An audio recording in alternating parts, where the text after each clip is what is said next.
जा रही है आप लोग तक? अगर आवाज जा रहा है तो यस बोलेंगे। Good morning. Good morning. Good morning. थे सब उनके बारे में हम कल कुछ बताए थे आपको। गुजरात में यहाँ कोई एक छोटा सा वंश था, नाम बताएंगे आप। मध्य प्रदेश में यहाँ एक काकतिया वंश था, जजाक भुक्ति का वंश था। यहाँ पे पूर्वी गंग वंश था। यहाँ गौड़ शासक थे सब। शशांक था एक ठो गौड़ में सबसे फेमस। यहाँ पे आपका काकतिया वंश कहिए या चंदेल वंश कहिए। यहाँ पे पूर्वी गंग वंश था। पूर्वी भाग में गंग वंश था। बताइए गुजरात में कौन सा वंश था, बताइए तो।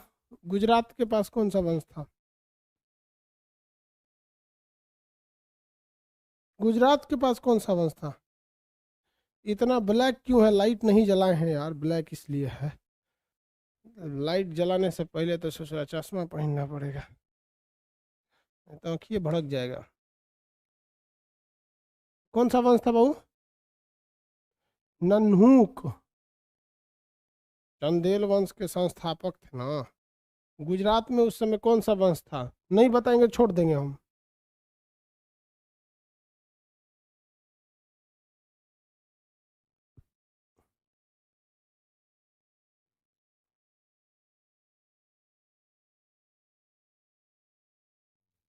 छोड़ देते हैं हम ऐसे ही।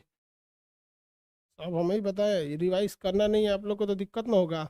पूर्वी गंग गंग वंश के संस्थापक के बारे में बताइए। यहाँ 3 मंदिरें बहुत ही ज़्यादा फेमस। 3 मंदिर बहुत ही ज़्यादा फेमस है। एक है पुरी का मंदिर, जिसका कहते हैं जगन्नाथ मंदिर। जगन्नाथ मंदिर। दूसरा कोणार्क में फेमस है, सूर्य मंदिर। भुवनेश्वर में प्रसिद्ध है। भुवनेश्वर में कौन सा प्रसिद्ध है? लिंगराज मंदिर। लिंगराज मंदिर भुवनेश्वर में कौन सा है?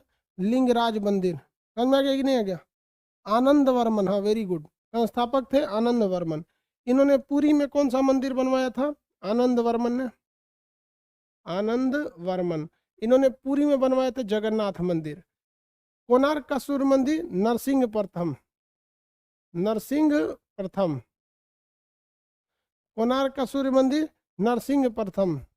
अब बताइएगा भुवनेश्वर का लिंगराज मंदिर किसने बनवाया? जल्दी जल्दी। भुवनेश्वर का लिंगराज मंदिर किसने बनवाया?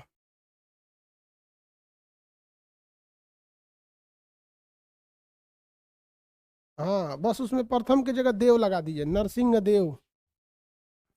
नरसिंह देव। नरसिंह देव। ये मंदिर बड़ी बड़ी प्रसिद्ध थे उस समय में। कौन सी शैली में बनाए गए थे ये सब मंदिरों की? तो शैली आपको मंदिर शैली अलग से पढ़ाया जाएगा। अलग से मंदिर शैलियों के बारे में पढ़ाएंगे। अब थोड़ा सा उसके आगे बढ़ते हैं। छोटे छोटे राजवंश बहुत ज़्यादा टुकड़ों में टूट गए थे। जब तक राजपूत काल आए, आपको 6 छोटे छोटे वंशों को देखना। इसमें एक कश्मीर हो जाएगा और कुछ साउथ के एरिया हो जाएंगे। देखिए बाबू ध्यान से। छोटे छोटे राजवंशों में कुछ खास पढ़ना नहीं है, लेकिन छोटा छोटा क्वेश्चन उसमें पूछ देता है। एक तेलंगाना के पास वारंगल पूछ देगा। उसके बाद आपका होयसल वंश पूछ देगा, यादव वंश पूछ देगा। ये सब छोटा छोटा होता है। तो यहाँ हो गया तेलंगाना। तेलंगाना था, अभी तो तेलंगाना एक अलग राज्य बना 2014 में। उस समय तेलंगाना में की राजधानी वारंगल हुआ करती थी। उस समय तेलंगाना की राजधानी वारंगल हुआ करती थी। तेलंगाना की राजधानी उस समय वारंगल थी। और ये उस समय तेलंगाना जो था काफ़ी धनी मनी राज्यों में इसकी गिनती होती थी। तेलंगाना में, तेलंगाना की गिनती बहुत बेहतरीन धनी मनी राज्य में होती थी। तो यहाँ हम लिख देते हैं तेलंगाना। तेलंगाना उस समय राजधानी क्या थी भैया इसकी? वारंगल थी।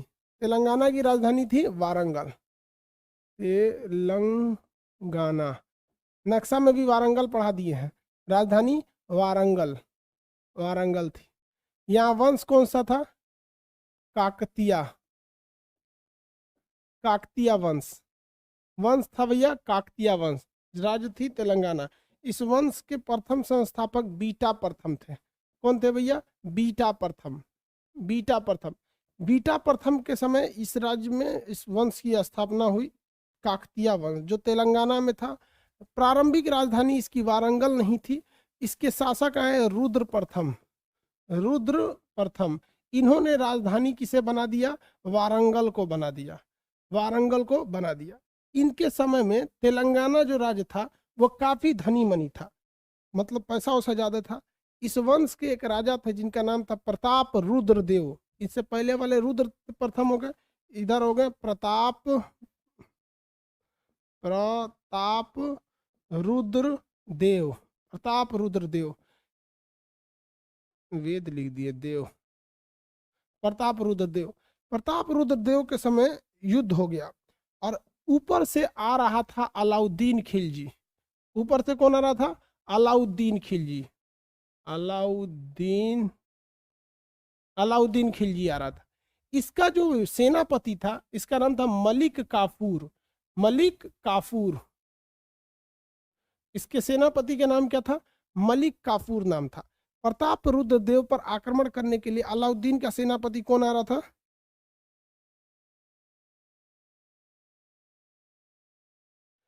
सेनापति का नाम बताइए। मलिक काफूर। देखिए अलाउद्दीन जो था खुद कभी युद्ध लड़ने नहीं जाता था। अगर आप चित्तौड़ के युद्ध को छोड़ दीजिए, चित्तौड़ के युद्ध को छोड़ दीजिए, तो राजा बनने के बाद अलाउद्दीन जो है अपने सेनापतियों को भेजता था, खुद नहीं जाता था बल्कि अपने सेनापतियों को भेजता था, जिसमें सबसे महत्वपूर्ण सेनापति उसका मलिक काफूर था, जिसे 1000 रुपए में खरीदा गया था, हिजड़ा था ये, तो इसे भेजा गया। तो प्रताप रुद्र देव जो थे वो अलाउद्दीन खिलजी के सेनापति, किससे लड़ना चाहिए? मलिक काफूर से लड़ना चाहिए, किंतु इन्होंने मलिक काफूर से लड़ाई ही नहीं किया, बल्कि मलिक काफूर के आक्रमण से पहले ही उसकी अधीनता स्वीकार कर लिया। और क्या किया? उसको अपना सबसे प्रसिद्ध हीरा, भारत का जो सबसे प्रसिद्ध हीरा है कोहिनूर हीरा, वो यहीं से इसको दिया गया। तो इसने लड़ने से पहले ही अपनी एक सोने की मूर्ति बनाई। कौन? प्रताप रुद्र। सोना की मूर्ति बनाया, अपना सोने की मूर्ति बनाए और उस मूर्ति को जंजीर से लपेट दिया। इतना बड़ा मूर्ति बनाया अपना और सोने का मूर्ति बनवाया खुद का और उसको जंजीर से लपेट दिया, जो इस बात का संकेत था कि हम आपकी अधीनता स्वीकार करते हैं। और मलिक काफूर को बहुत सारी मात्रा में धन दौलत दिया और साथ में यहाँ पर कोहिनूर हीरा दिया, कोहिनूर हीरा दिया, कोहिनूर हीरा दे दिया यहाँ पर। उसके बाद अधीनता जब स्वीकार कर लिया, तो जब अधीनता स्वीकार कर ही लेंगे तो आपको युद्ध में मारा नहीं जाएगा, आपके साम्राज्य पर इसका अधिकार हो गया। तो ये तेलंगाना का वारंगल वंश था। अब यहीं से आप देखिए ओरिजिन होता है कोहिनूर हीरा का, और यह कोहिनूर हीरा मलिक काफूर को होते हुए खिलजी वंश तक चला जाता है, खिलजी वंश। उसके बाद तुगलक वंश में जाता है, सैयद वंश में, लोधी वंश में, लोधी वंश के बाद मुगल वंश में, मुगल वंश में बहुत सारे राजाओं को होते हुए इस पर आक्रमण हो जाता है। नादिर शाह का, वो ईरान लेके चला जाता है, ईरान से इसको सिख छीन के लेके चले जाते हैं, सिखों से अंग्रेज ले लेते हैं, अंग्रेज लेके विक्टोरिया को चले जाते हैं। तो ये कोहिनूर हीरा का एगो अपने ससुरा का इतिहास है, बड़ी बड़ा है। तो वारंगल, वारंगल जो है वो तेलंगाना में स्थित काकतीय वंश की राजधानी थी। इस वंश के संस्थापक बीटा प्रथम, इस वंश के राजा रुद्र प्रथम ने राजधानी वारंगल को बनाया था। इस वंश के शासक प्रताप रुद्रदेव ने क्या हमला, इन्होंने अलाउद्दीन से युद्ध लड़ा था? नहीं लड़ा था, अधीनता ऐसे ही स्वीकार कर लिया। किसी को कोई दिक्कत?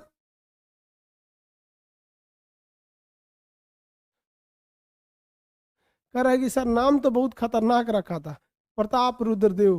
भाई देखिए सबसे बड़ी कमजोरी क्या हो जाती है कि आप कितने भी शक्तिशाली रहेंगे, आप अगर छोटे छोटे राज्यों में बटेंगे तो आपकी फौज भी छोटी होगी, आपका साम्राज्य भी छोटा होगा, तो इधर उधर से 10 जगह से आपको घेर लिया जाएगा। फिर आप बहादुर होने के बावजूद भी आपके पास जीत बहुत कम होगी। आप अगर देखिए राणा प्रताप को या पृथ्वीराज चौहान को, क्या ये लोग बहादुर नहीं थे? क्या इनके पास नीतियां नहीं थी? सब कुछ था, किंतु साम्राज्य बहुत छोटा था। साम्राज्य छोटा होने की वजह से ना ही सेना बड़ी हो पाई, ना ही हथियार एडवांस हो पाए, ना ही पैसे के मामले में हो पाया। तो युद्ध में बहुत ज़्यादा चीज़ों की ज़रूरत है। अगर साम्राज्य बड़ा रहेगा, अब जैसे चाइना को देखिए ना, कितना ओर से घेरिएगा चाइना को, इतना बड़ा है। और सिंगापुर इतनी चुकी है, सोच रहा किधरों से घेरेंगे, घेराएगा कौन चीज, इतनी देर में चल जाएगा। तो साम्राज्य भी मायने रखता है। इतना समझ में आ गया। अब इसके बाद हम देखते हैं यादव वंश। कौन सा वंश? यादव वंश। ये हो गया वारंगल का काकतीय वंश। इसके बाद हमको देखना है यादव वंश, दूसरा नंबर वंश यादव वंश। ये महाराष्ट्र के दक्षिणी भाग में था, ये मेनली साउथ महाराष्ट्र में चल रहा था, कर्नाटक महाराष्ट्र के पास, यहाँ पे चल रहा था यादव वंश। इस वंश की जो राजधानी थी यादव वंश की, वो थी देवगिरी। देवगिरी। देवगिरी का बदला हुआ नाम कोई बता सकता है? देवगिरी का आप में से कोई आइडिया? देवगिरी का नाम बदला गया था, और देवगिरी का नाम बदल दिया गया, और ये दिल्ली सल्तनत के तुगलक वंश के समय में इसको बदला गया था। इस बता सकते हैं इसका नाम बदला हुआ?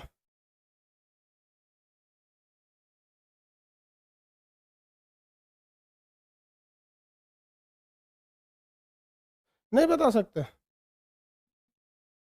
अरे यार बताओ, सोचो सोचो। Daulatabad, very good. सोच रहा पागल था मोहम्मद बिन तुगलक, दौलताबाद लेके चला है। देखिए इस वंश, ये जो वंश थे यादव वंश, इसके संस्थापक भिल्लम नाम के, भिल्लम पंचम, भिल्लम पांच थे, भिल्लम पांच। इस वंश के अगला शासक रामचंद्र देव। देखिए रामचंद्र प्रताप रुद्र देव था, हम उसकी बात नहीं कर रहे, हम बात कर रहे हैं किसकी? रामचंद्र देव की। नमवा में कंफ्यूज मत हो जाइएगा, उधर प्रताप रुद्र देव है, इधर रामचंद्र देव है। रामचंद्र देव, दोनों का नाम खतरनाक। इसका भी युद्ध हुआ, किसके साथ हुआ? मलिक काफूर के साथ। अलाउद्दीन ने हराने के लिए किसे भेजा? मलिक काफूर को। नो डाउट सोच रहा मलिक काफूर बड़ी खतरनाक सेनापति था, इसमें कोई डाउट नहीं, बहुत ही निर्दयी था। उसको केवल अपनी जीत दिखती थी, मान मर्यादा उसूल कुछ नहीं दिखता था, ससुरा काट कूट के रद्द कर देता था। तो इसके समय युद्ध हुआ, तो मलिक काफूर ने कहा, किससे कहा? रामचंद्र देव से मलिक काफूर, कि आप हमारी अधीनता स्वीकार कर लीजिए। मलिक काफूर ने क्या कहा? आप हमारी अधीनता को स्वीकार कर लीजिए। देखिए हम लोग अभी नीचे आपके जो साउथ में है वारंगल, इन्होंने अभी अपनी अधीनता स्वीकार कर ली है, आप भी अपनी अधीनता स्वीकार कर लिए। रामचंद्र देव ने कहा कि ना भैया, हम अधीनता स्वीकार नहीं करेंगे, मृत्यु स्वीकार है, युद्ध करेंगे। और युद्ध किए इतना बेहतरीन ढंग से। लेकिन हम आपको फिर बता रहे हैं, अगर आपका साम्राज्य छोटा रहेगा, और उस वक्त की लड़ाई घोड़े पे चढ़ के होती थी, उस समय थोड़ी ना राफेल मिग 21 मिग जहाज सुखोई थे, सब अपाची हेलीकॉप्टर लेके चढ़ जाओ, ऐसा नहीं ना था, घोड़े से लड़ाई होती थी। तो साम्राज्य छोटा होने की वजह से ये चारों ओर से घिर गए थे, और घिरने के बावजूद इन्होंने मलिक काफूर की अधीनता को स्वीकार नहीं किया। लेकिन भले पराजित हो गए तो क्या हुए, लेकिन मलिक काफूर की अधीनता को स्वीकार नहीं किए। इसमें ये क्या हो गए भैया? पराजित, पराजित हो गए। मलिक काफूर ने इन्हें पराजित कर दिया। लेकिन मलिक काफूर जब पकड़ के लाए इनको, तो मलिक काफूर को लगा कि डरे कांपेगा, भैया हम हार हो गए। प्रताप रामचंद्र देव थोड़ा भी नहीं डरा मलिक काफूर से, एकदम डट के खड़ा रहा। मलिक काफूर ने बोला कि भाई काट उठ दिया जाए, सर काट दे। कहा कि भाई तुम जीते हो, युद्ध तुम जीते हो, तुम्हारा जो मन करो, युद्ध में हमारी सेना उतनी बड़ी नहीं, साम्राज्य उतना बड़ा नहीं। तो यह संदेश मलिक काफूर ने अलाउद्दीन खिलजी को दिया कि सजराकज ने कौन राजा हार गया, तब वो डट के खड़ा है, देख रहे हैं करा, मन करता है करा कि हम इतना काटें जिसका कोई हद नहीं। अलाउद्दीन खिलजी ने कहा कुछ नहीं करो, उसको ससम्मान लौटा दिया जाए, उसको एक छोटे से जगह पे क्षेत्र दे दिया जाए। तो इन्हें एक जागीरदार बना दिया गया। इनकी बहादुरी को देख के अलाउद्दीन खिलजी ने इन्हें एक जागीरदार, एक छोटा सा एरिया दे दिया, कहा कि आप यहाँ के हमेशा के लिए शासक रहेंगे। यहाँ पर देवगिरी के पास इन्होंने दे दिया, कहा कि यहाँ आपको नहीं छेड़ा जाएगा। लेकिन भैया अलाउद्दीन खिलजी कह रहा है कि हमारा भी अपना शौक है कि पूरा बड़का राजा बनेंगे यहाँ पर। तो बहुत बहादुरी से लड़े थे, और बाद में धीरे धीरे इस साम्राज्य पर किसका अधिकार हो गया? अलाउद्दीन खिलजी ने दिल्ली सल्तनत में इसे मिला लिया। समझ में आ रहा है कि नहीं आ रहा? क्या बोल रहे हैं बाबू?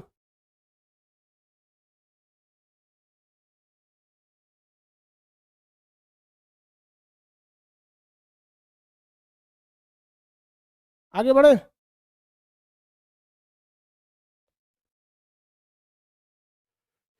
कोई दिक्कत? जागीरदार का मतलब क्या होता है? जागीरदार माने आप उस गांव, वो गांव आपको दे दिया जाएगा। जागीरदार का मतलब वो गांव आपको दे दिया जाएगा, और उस गांव का एक तरह से समझिए कि सारा प्रशासन प्रशासन आपके पास रहेगा, लेकिन बहुत बड़ा एरिया नहीं रहेगा। एक जिला बराबर साम्राज्य सबके दे दिया जाएगा, उसी को कहा जाता था जागीरदार। वहां पर आप पावर में रहेंगे। यहाँ पर ये हो गया आपका कौन सा वंश? यादव वंश। कौन सा वंश भाई? यादव वंश। इन यादवों के ही सामंत थे, जो थोड़ा सा दक्षिण भारत में। सामंत का मतलब बताइए तो भाई, हम बताए थे आपको सामंत का मतलब। इन यादवों के सामंत, सामंत का मतलब बताइए फटाफट। सामंत का मतलब, सामंत का मतलब क्या था?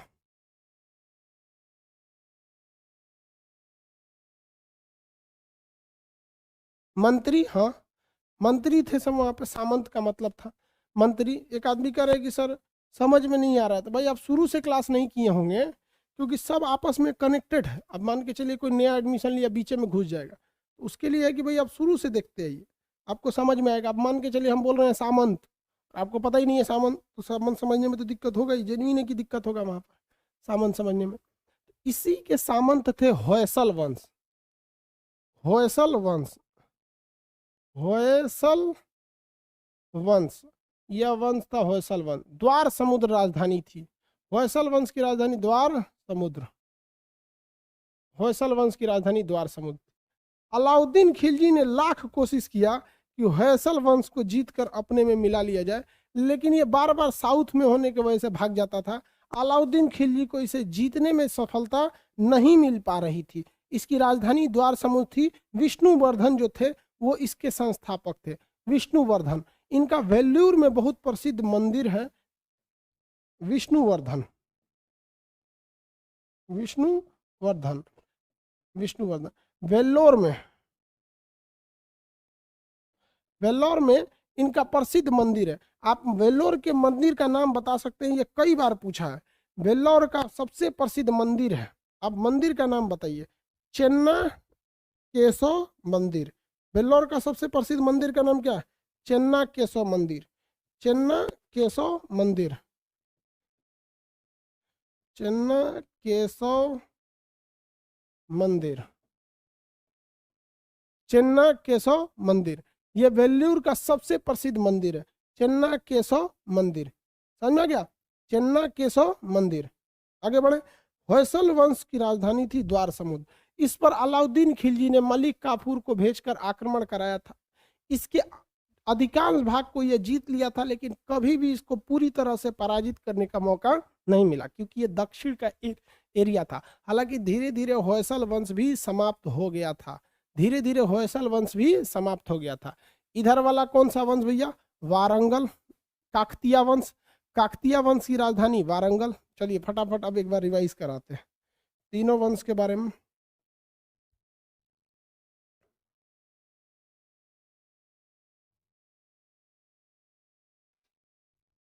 तीनों वंश के बारे में एक रिवाइज करा देते हैं। यहाँ पर हम आपको बता, के फॉर काकतिया वंश। काकतिया वंश के संस्थापक अगर पूछेगा तो बीटा प्रथम। काकतिया वंश के संस्थापक बीटा प्रथम। दूसरा शासक रुद्र प्रथम। तीसरा शासक प्रताप रुद्रदेव। प्रताप रुद्रदेव ने कोहिनूर हीरा मलिक काफूर को दे दिया और मलिक काफूर की अधीनता को स्वीकार कर लिया। बताइए काकतिया वंश की राजधानी क्या थी? वारंगल। काकतिया वंश की राजधानी वारंगल। काकतिया वंश का वह राजा जिसने अपनी राजधानी वारंगल को बनाया था। काकतिया वंश का वह राजा जिसने अपनी राजधानी वारंगल को बनाया था, फटाफट बताइए। काकतिया वंश का वह राजा जिसने अपनी राजधानी वारंगल को बनाया था। शुरुआत से ही तो राजधानी वारंगल थी नहीं, फटाफट।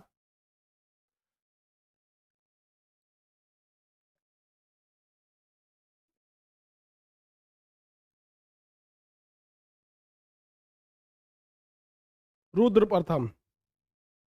रुद्र प्रथम। कलम किधर गया भैया?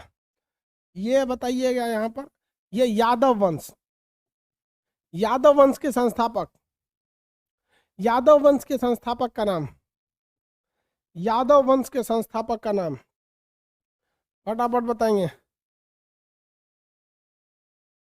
यादव वंश के संस्थापक का नाम।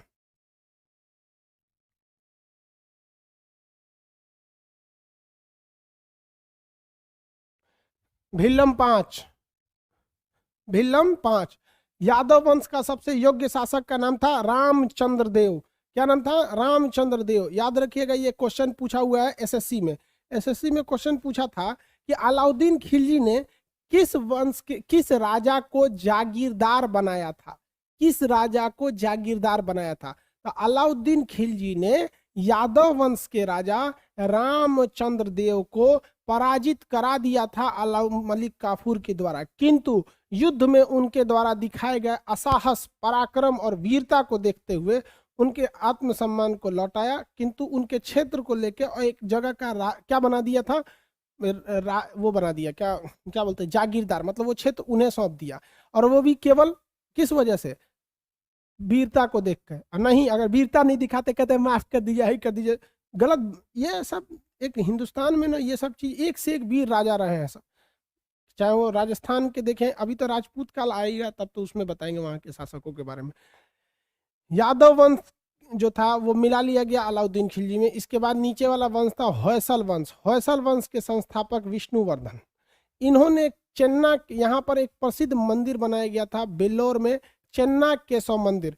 पूरी तरह से होयसल वंश को जीतने में अलाउद्दीन खिलजी सफल नहीं हो पाया था। इसकी राजधानी क्या थी? द्वार समुद्र। क्वेश्चन आएगा वह कौन सा ऐसा जगह था जिसे अलाउद्दीन खिलजी नहीं जीत पाया था? तो द्वार समुद्र। कौन सा जगह था जिसे नहीं जीत पाया? तो होयसल वंश के अधिकांश भाग को जीत लिया, लेकिन द्वार समुद्र को नहीं जीत पाया था। ये भी क्वेश्चन पूछा हुआ है। अलाउद्दीन खिलजी ने कौन से क्षेत्र को नहीं जीत पाया? तो द्वार समुद्र को नहीं जीत पाया। किसे नहीं जीत पाया? द्वार समुद्र को नहीं जीत पाया। तो याद रखेंगे बाबू, यहाँ से टिपिकल क्वेश्चन उठाता है, एक तरह का आप कह लीजिए तो ये वन लाइनर क्वेश्चन यहाँ से उठाया जाता है। सीधी सी बात करेंगे, काकतीय वंश की राजधानी वारंगल, यादव वंश की राजधानी देवगिरी जिसका अभी का नाम दौलताबाद है, होयसल वंश की राजधानी द्वार समुद्र। सीधा सीधा क्वेश्चन। अलाउद्दीन खिलजी किस जगह को नहीं जीत पाया? होयसल वंश को तो जीत लिया लेकिन द्वार समुद्र को नहीं जीत पाया। अलाउद्दीन खिलजी का सेनापति मलिक काफूर। किस राजा ने मलिक काफूर की अधीनता स्वीकार कर लिया था? तो प्रताप रुद्र देव ने। अधीनता स्वीकार करने के लिए उसने क्या बोला था? अपनी मूर्ति बनवाई थी और उस मूर्ति को जंजीर से लपेट के दिया था कि भैया हम अधीनता स्वीकार कर रहे हैं, और ढेरों धन दौलत देके, कोहिनूर हीरा देके अपनी जान बचा लिया और अपने आप को समर्पित कर दिया। किस शासक की वीरता को देख के अलाउद्दीन खिलजी ने उसे जागीरदार बना दिया? तो रामचंद्र देव। रामचंद्र देव क्या युद्ध में जीते? नहीं, लेकिन युद्ध में बहुत ही वीरता से लड़ने के कारण उन्हें उनका साम्राज्य मतलब जागीरदार बना दिया गया। किसी को दिक्कत यहाँ तक में? ये छोटे छोटे राजवंश में आपको बहुत ज्यादा नहीं पढ़ना है, जैसे कैसे साउथ में था संगम काल वगैरह वगैरह, एक लंबा सिस्टम था। इसमें क्या था, ये लोग छोटे छोटे राजा हो गए, और यही कारण बन रहा है। देखिए, इतना छोटे छोटे साम्राज्य बन रहे हैं कि विदेशी आक्रांताओं को एक मौका मिल रहा है भारत में, यहाँ की राजनीति व्यवस्था को देखते हुए, ताकि वो यहाँ पर आक्रमण कर सके। अब इसी दौर में चालू होता है राजपूत काल। अब ये राजपूत काल से पहले कश्मीर का इतिहास देखते हैं। कश्मीर के इतिहास को देखने से पहले आपको पता होना चाहिए कि हमने आपको जब अशोक पढ़ा रहे थे तो आपको बताए थे कि अशोक ने श्रीनगर शहर की स्थापना किया और वहां के विद्रोह को दबा दिया, और यहाँ के विद्रोह को दबाने में अशोक सबसे खतरनाक साबित हुआ। अशोक द्वारा इस विद्रोह को दबाने की चर्चा, अर्थात कश्मीर का संपूर्ण इतिहास या कश्मीर की ज्यादातर जानकारी किस पुस्तक से मिलती है? कश्मीर की ज्यादातर जानकारी किस पुस्तक से मिलती है? फटाफट बताएंगे।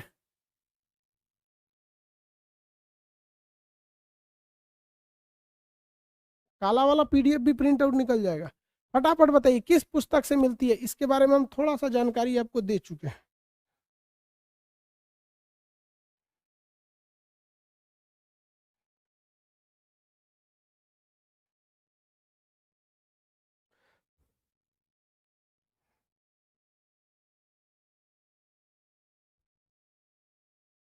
कल्हन की रचना राज तरंगनी, वेरी गुड। कल्हन नामक व्यक्ति की पुस्तक राज तरंगनी से मिलती है। राज तरंगनी से मिलती है। किससे मिलेगी भैया? राज तरंगनी से मिलती है। कल्हन की पुस्तक राज तरंगनी से मिलती है,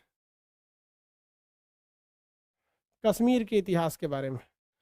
ये जो कश्मीर का इतिहास है, इसमें पुस्तक हो गई कल्हन की पुस्तक राज तरंगनी से, और इसमें मेनली तीन तीन राजवंशों की जानकारी मिलती है। कितने राजवंश की जानकारी? तीन वंश में। कारकेट वंश, उत्पल वंश, ऐसे उल्टा लिख दिए, उत्पल वंश और लोहार वंश,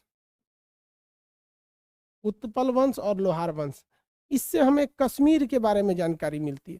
फिर से वही बात, इसमें कोई बहुत बड़ा योग्य शासक नहीं रहा जिनका साम्राज्य बड़ा हो सके। जैसे आप प्राचीन इतिहास पढ़ रहे थे तो आपको एक राजाओं का एक फैमिली देखने को मिलती होगी। जैसे चंद, भले छोटा सा था बिंबिसार, जिसने किस वंश की स्थापना किया था, हर्यंक वंश की, लेकिन एक था ना बिंबिसार, अजात शत्रु, दुनिया भर के थे सब उसमें राजा सब, उदयन वगैरह वगैरह। आप अशोक की, चंद्रगुप्त मौर्य की फैमिली को देखेंगे, चंद्रगुप्त मौर्य, बिंदुसार, अशोक, दुनिया भर के बड़े बड़े कारनामों को इन्होंने किया था ये लोग ने। चाहे आप दक्षिण भारत के अंतिम पड़ाव में देखिएगा, हर्षवर्धन के साम्राज्य को किस तरह से प्रभाकर वर्धन के ने अपने पूरे साम्राज्य के लिए इतने बड़े क्षेत्र को कब्जा किया। चाहे वो शशांक को मारना हुआ, हर्षवर्धन के सिंहासन पर बैठना हो गया, बड़ा बड़ा काम को इन्होंने किया था। तो एक वो दौर था जहां पर राजाओं की फैमिली बड़ी थी, प्रतापी राजा थे सब। गुप्त वंश को देखिएगा तो भारत का स्वर्ण काल कहा जाता है गुप्त वंश। उस समय किसी चीज की कमी नहीं होती थी भारत में, चाहे वो शिक्षा हो, शास्त्र हो, युद्ध हो या फिर व्यापार हो, हर चीज पर कब्जा था। लेकिन जैसे जैसे हम लोग 8वीं, हर्षवर्धन की मृत्यु होती है 7वीं शताब्दी में, हर्षवर्धन की मृत्यु के बाद दो चीजें होती हैं। देखिए क्या होता है, पैरेलली दो चीज होती है। यहाँ 6वीं से 7वीं शताब्दी में यहाँ हर्षवर्धन की मृत्यु हो जाती है, तो भारत छोटे छोटे टुकड़ों में बंटने लगता है। कोई बढ़िया शासक नहीं बच गए, जहां तहां छितरा उतरा के रह गए यहाँ पर। और सेम इसी समय अरब में इस्लाम का उदय हो रहा था। आपको ही पता है 622 ईस्वी के बाद इस्लाम का उदय होने लगा। वहां से अब ये लोग जो थे इस्लामिक, जो उस समय के वहां के राजा थे, इन सबों को अपना जो उस समय के अपना एरिया था, तो हर राजाओं को अपना अपना क्षेत्रफल विस्तार करना रहता है। तो ज्यादातर शुरुआती भाग में अरब वाले इसी साइड भागे थे सब। लेकिन इसमें मोहम्मद बिन कासिम, गजनबी, गौरी, बाबर, ये लोग, ये सब जो थे सब, ये सब इस कमजोर स्थिति का फायदा उठाकर इधर आने का प्रयास करने लगे थे सब। और 7वीं सदी में इधर हर्षवर्धन मरा, इधर भारत में पहला मुस्लिम आक्रमण हो गया। धीरे धीरे गजनवी, गौरी, ये हमारे साम्राज्य के पतन का न्योता था यहाँ पर। तो हम लोग पहले इसको देख लेते, उसके बाद राजपूत काल को देखते हैं। कलहन की पुस्तक राज्य तरंगिणी से 3 वंश की जानकारी मिलती है। कौन कौन वंश की जानकारी मिलेगी भैया? कारकेट वंश, उत्पल वंश, लोहार वंश। कारकेट वंश, उत्पल वंश और लोहार वंश। समझ में आ गया? राजेंद्र चोल से गलती हो गया था, सही करे पूरा हथियार लेता तो ज्यादा सही रहता है हम लोग के ऊपर। मार सचरा इधर इंडोनेशिया ले तो गईबे किया था, लेते आया रहता इंडोनेशिया। हम लोग का चाइना से तब लड़ाई होता, चाइना कहता दक्षिणी चीन सागर मेरा है, हम लोग कहते सचरा हम लोग का है वो।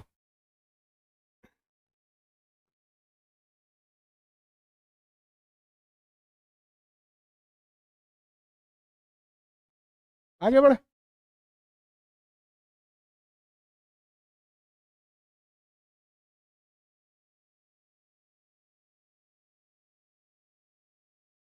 सर क्या उस समय तक इस्लाम धर्म को रोका जा सकता था? देखिए उस समय की जब हिस्ट्री पढ़ाएंगे तब आपको खुद धीरे धीरे चीज समझ में आने लगेगी कि देश चलाने के लिए थोड़ा थोड़ा सा मतलब हर चीज का होना जरूरी है। कहीं ना कहीं हम लोग भी कॉम्प्रोमाइज करते हैं किसी आत्मनिर्भर ना होने की वजह से। अब ये जो कश्मीर का इतिहास है या फिर ये है, इसको अब हम कल पढ़ाएंगे, आज ज़्यादा मन नहीं है पढ़ाने का। हाँ सच बात, अखिया ज़्यादा लाल हो गया है, दिख रहा है, देखने में दिक्कत हो रहा है। आज इतना ही रहने देते हैं, ढेर जोर जार देंगे तो उतना बढ़िया से बोलेंगे नहीं, ना बढ़िया से बोलेंगे तो दिक्कत हो जाएगा। आज के लिए कम में भर, शाम में वाला क्लास, हाँ सर मैप वाला क्लास होगा। अभी थोड़ा सा कंटिन्यू बोल रहे, थोड़ा सा दिक्कत हो जाता है। मैप वाला क्लास होगा और शाम में भी अब मैप का क्लास और ज्योग्राफी का क्लास हो जाएगा, ठीक है, शाम में भी। अब इसको थोड़ा सा रहने देते हैं। एक्चुअली क्या है ना कि लिंकअप होता है, तो एक होता है ना कि एक तो तबीयत अंदर से एकदम हरिहर रहता है, तो तनी मार युद्ध, अरे युद्ध उद्ध के बाद बोलने के लिए मन में भी एगो युद्ध वाली भावना रहनी चाहिए। मार ओकरा तनी से होता है ना, तो ऐसा डाउन रहता है तो मजा नहीं आता है युद्ध वाला बात पढ़ाने में। डाउन रहता है तो नॉर्मल चीज पढ़ाओ, समझ में आता है। युद्ध में युद्ध जैसा भावना भी होना चाहिए, ठीक है। आसाम वाला भी क्लास लेंगे, अभी सारा क्लास चलेगा, थोड़ा थोड़ा कम, 10-10 मिनट सब में से काट लेंगे, चल जाएगा।